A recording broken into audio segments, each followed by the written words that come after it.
Order 10। अब देखो दोनों पार्टी, कोर्ट के पास क्या क्या आ चुका है। कोर्ट के पास प्लेंट आ चुका है, कोर्ट के पास रिटन स्टेटमेंट आ चुका है। ठीक है, कोर्ट के पास प्लेंट आ चुका है, रिटन स्टेटमेंट आ चुका है, डिफेंडेंट अपीयर करके अपने क्लेम को आंसर भी कर चुका है। अब कोर्ट के पास सफिशिएंट मटेरियल्स आ गए हैं जिसके बेसिस पे कोर्ट ये डिसाइड कर सकता है कि पार्टीज के बीच में एक्चुअल डिस्प्यूट क्या है। देखो ये सब जो भी प्लेंट या रिटन स्टेटमेंट फाइल करा जा रहा है, व्हाटएवर, इसका पर्पस क्या है कि कोर्ट को इनेबल करे इश्यूज फ्रेम करने में, क्योंकि जो इश्यूज फ्रेम होगा उसी के बेसिस पे तो ट्रायल आगे कंडक्ट होगा, है ना। जो इशू फ्रेम होगा, ट्रायल उसी के बेसिस पे, उसी के आधार पे कंडक्ट होगा। तो इसीलिए ऑर्डर 10 एक इनिशियल एग्जामिनेशन का प्रोविजन बनाता है।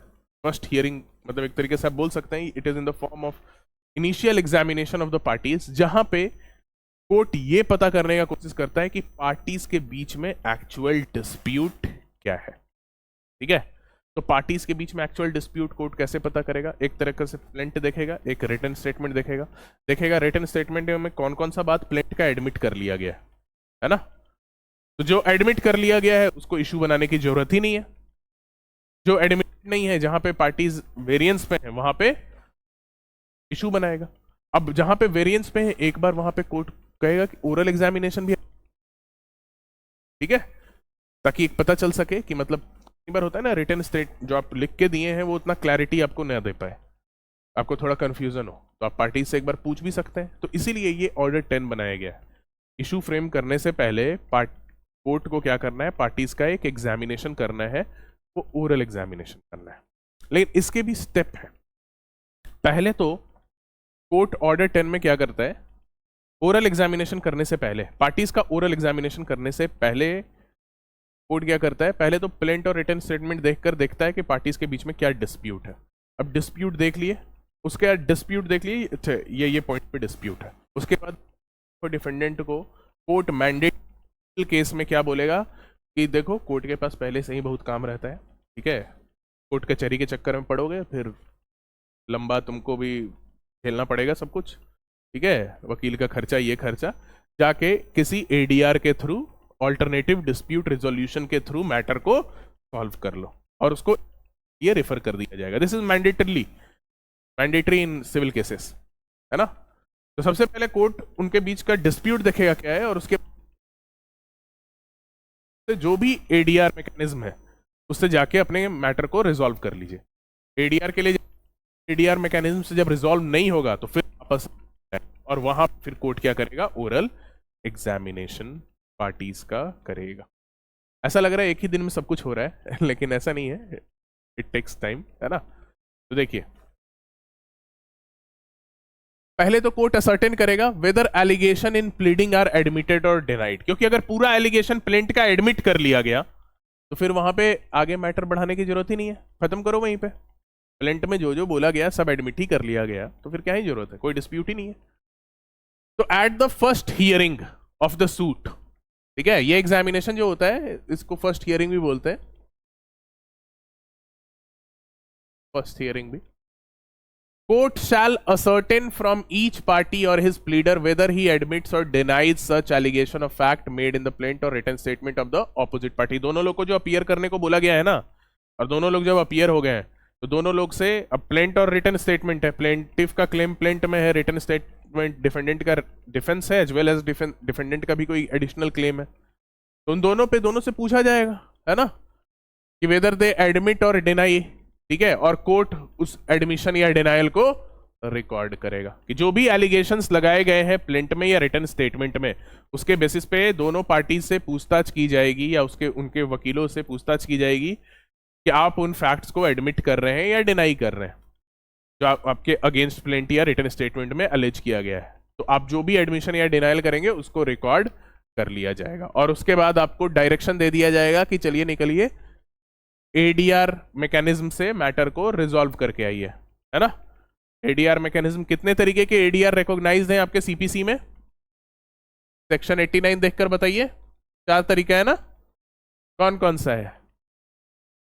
सबसे पहला तो आर्बिट्रेशन, और कौन सा मैकेनिज्म है? कंसिलिएशन, देन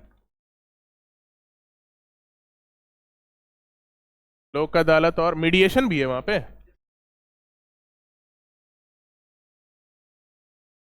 और भी कुछ है?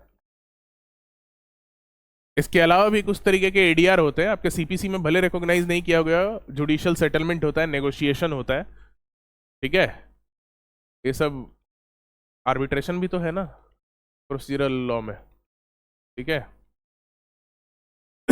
और भी तरीका होता है, बट आपके सीपीसी में ये बेसिकली 4 एडीआर मैकेनिज्म आपको प्रोवाइड किया गया है। तो आपको जो है डायरेक्शन दिया जाएगा। कोर्ट जो है आपके एडमिशन या डिनायल को रिकॉर्ड करेगा पहले, और उसके बाद आपको भेज देगा सेक्शन 89 के सब सेक्शन 1 में। तो डायरेक्शन दे दिया जाएगा आपको, ऑल्टरनेटिव डिस्प्यूट रेजोल्यूशन के लिए आप जाइए, ठीक है। और उसके बाद कोर्ट वहां पे डेट ऑफ अपीयरेंस भी फिक्स कर देगा, जो भी आपको फोरम में जाना है ऑल्टरनेटिव डिस्प्यूट रेजोल्यूशन के लिए, ठीक है। उसके बाद जाके आप अपीयर करेंगे, और वहां पे जब फेल हो जाएगा आपका जो भी एटीआर मैकेनिज्म है, अगर वहां पे फेलियर हो जाता है तो फिर आप वापस रिटर्न कर जाएंगे कहां पे? उसी कोर्ट में जहां से आप गए थे, ठीक है। सिंपल सा इसको 2-3 लाइन में सम अप कर लेना है कि पहले क्या करेगा, फर्स्ट हियरिंग पे आपसे आपके एडमिशन और डिनायल को रिकॉर्ड करेगा। आपका नहीं, प्लेंटिफ और डिफेंडेंट का जो भी एडमिशन और डिनायल है, प्लेंट और स्टेटमेंट में जो भी क्लेम, काउंटर क्लेम या जो भी किया गया है, उसके बेसिस पे जो भी एडमिशन और डिनायल है उसको रिकॉर्ड करके एडीआर के लिए भेज देना है, ठीक है, ऑल्टरनेटिव डिस्प्यूट रेजोल्यूशन के लिए। और उसके फेलियर होने के बाद वापस पार्टी, फिर अगर वहां पे मैटर सेटल हो गया तब तो बात ही खत्म है, नहीं हुआ तो फिर वो पार्टीज वापस आएंगे। पार्टी जब वापस आएंगे तो फिर उसके बाद उनका क्या होगा? ओरल एग्जामिनेशन, ठीक है। ओरल एग्जामिनेशन ऑफ पार्टी और कंपेनियन ऑफ पार्टी। अब ये रूल 2 देखिए, रूल 2 से काफी सारा क्वेश्चन पूछता है, ठीक है। ओरल एग्जामिनेशन ऑफ पार्टी और companion of party. At the first hearing of the suit, the court shall, with a view to elucidate matter in controversy in the suit, examine orally such of the parties to the suit appearing in person or present in court. अब ये ध्यान में रखना है, oral examination का purpose क्या होता है। एग्जाम में कितनी बार ये भी पूछ लेता है कि फर्स्ट हियरिंग में जो ओरल एग्जामिनेशन होता है उसका पर्पस क्या होता है। तो उसका पर्पस क्या होता है? To elucidate matter in controversy in the suit.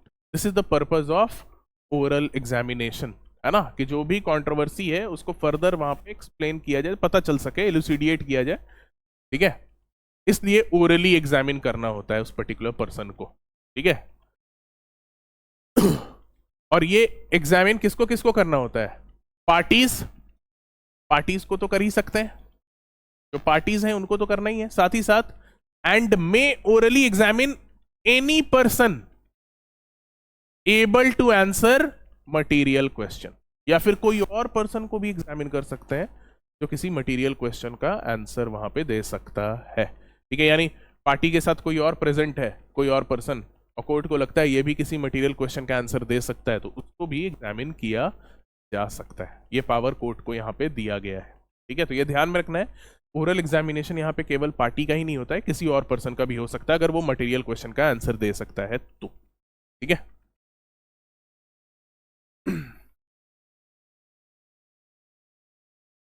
At any subsequent hearing, the court may orally examine any party appearing in person or in present to answer material question. इसका important है इधर,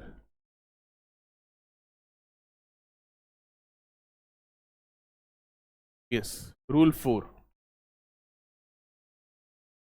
देखिए। अब मान के चलिए मटेरियल क्वेश्चन का answer नहीं दे पाए, है ना। अगर मटेरियल क्वेश्चन का आंसर ओरल एग्जामिनेशन हुआ और उस समय मटेरियल क्वेश्चन का आंसर नहीं दे पाए, unable to answer any material question, कि कोई भी पार्टी, ठीक है, where the pleader of any party who appears by pleader or any such person accompanying a pleader refuses or is unable to answer any material question relating to the suit. ठीक है, तो court वहां पे उसको time दे सकता है not later than 7 days. Court को अगर लगता है, जैसे देखो यहाँ पे क्या है कि किसी से मटेरियल क्वेश्चन पूछा गया, वो आंसर नहीं दे पाया, कोर्ट को ऐसा लगता है कि इस पर्टिकुलर पर्सन को अगर हम पर्सनली इंट्रोगेट करें, ओपन कोर्ट में नहीं, पर्सनली इंट्रोगेट करें, है ना, तो पर्सनली इंट्रोगेट करें तो ये पर्सन थोड़ा ओपन अप हो सकता है और आंसर इन सारे मटेरियल क्वेश्चंस का दे सकता है. तो वैसे सिचुएशन में कोर्ट क्या कर सकता है, 7 days के लिए उसको हियरिंग को मैक्सिमम पोस्टपोन कर सकता है ना, not later than 7 days from the date of first hearing. ठीक है, और उसके बाद उसका पर्सनल इंट्रोगेशन किया जा सकता है. तो यहां पे ध्यान में रखना है, सिंपल सा बात, एग्जामिनेशन होगा, पार्टीज का भी हो सकता है या किसी और पर्सन का जो कि मटेरियल क्वेश्चन का आंसर दे सकता है. मटेरियल क्वेश्चन का आंसर अगर नहीं दे पा रहा है और कोर्ट को अगर ये रीजन टू बिलीव है कि if this person will be interrogated personally, है ना, हो सकता है ओपन कोर्ट में सबके सामने ये आंसर नहीं दे पा रहा हो, लेकिन पर्सनल इंट्रोगेशन पे ये आंसर दे सकता है, तो court will postpone the hearing for not later than 7 days, और फिर उसके बाद उसका फर्दर एग्जामिनेशन किया जाएगा, है ना, इंट्रोगेशन, उसका पर्सनल इंट्रोगेशन किया जाएगा.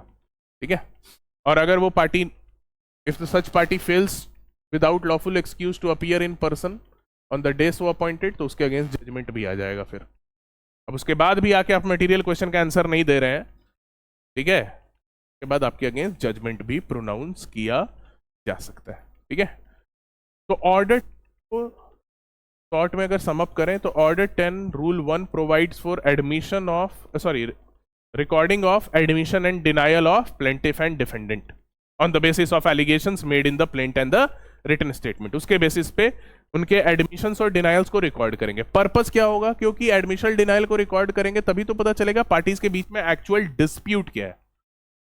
अब ये एडमिशन और डिनायल को रिकॉर्ड करने के बाद सबसे पहले क्या करना है, पार्टीज को एडीआर मैकेनिज्म के लिए भेज देना है. कोर्ट के पास ऐसे ही वर्कलोड बहुत ज्यादा है, जाके एडीआर से मैटर को रिजॉल्व करके आओ.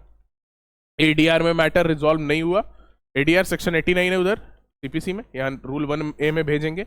एडीआर से मैटर रिजॉल्व नहीं हुआ, वापस आइए कोर्ट में. अब होगा क्या, ओरल एग्जामिनेशन होगा. ओरल एग्जामिनेशन का पर्पस क्या होगा कि अब थोड़ा मैटर इन कंट्रोवर्सी को थोड़ा इलुसिडिएट किया जाएगा, एक्सप्लेन किया जाएगा, क्योंकि अभी तक तो बस आपने अपनी लिखित बातें बताई है ना, अब लिख के तो बहुत सोच के लिखे होगे. अब सामने वाला जब सवाल पूछेगा वहां पे तुम गड़बड़ाओगे ना, अगर तुमने झूठ सच भी बोला होगा तो वहां कोर्ट पकड़ सकता है. तो इसीलिए एक बार इलुसिडिएट करना होगा आपको, जो भी कंट्रोवर्सी में जो मैटर है उसको ओरल एग्जामिनेशन के थ्रू इलुसिडिएट करना होगा, है ना, ताकि कोर्ट वहां पे क्वेश्चन करेगा, आप आंसर करेंगे. और कोई मटेरियल क्वेश्चन का आंसर नहीं दिए, कोर्ट को लगता है कि पर्सनली इंट्रोगेट, अब किसका किसका ओरल एग्जामिनेशन हो सकता है, पार्टी का भी या किसी और पर्सन का भी जो कि मटेरियल क्वेश्चन का आंसर दे सकता है. नहीं दिया मटेरियल क्वेश्चन का आंसर, तो फिर उसके बाद आपको टाइम भी दिया जा सकता है. कोर्ट को अगर लगता है कि आप पर्सनल इंट्रोगेशन होगा तो आप आंसर दे देंगे, तो कोर्ट 7 days का आपको टाइम दे सकता है. उसके बाद भी तुम अपीयर नहीं कर रहे हो, आंसर नहीं कर रहे हो, तो फिर लो जजमेंट लेके अपने अगेंस्ट आप जा सकते हैं. आपके अगेंस्ट वहां पे जजमेंट भी पास हो सकता है. Is this clear? तो ये आपका रूल 10 में बताया गया, सॉरी ऑर्डर 10. ठीक है,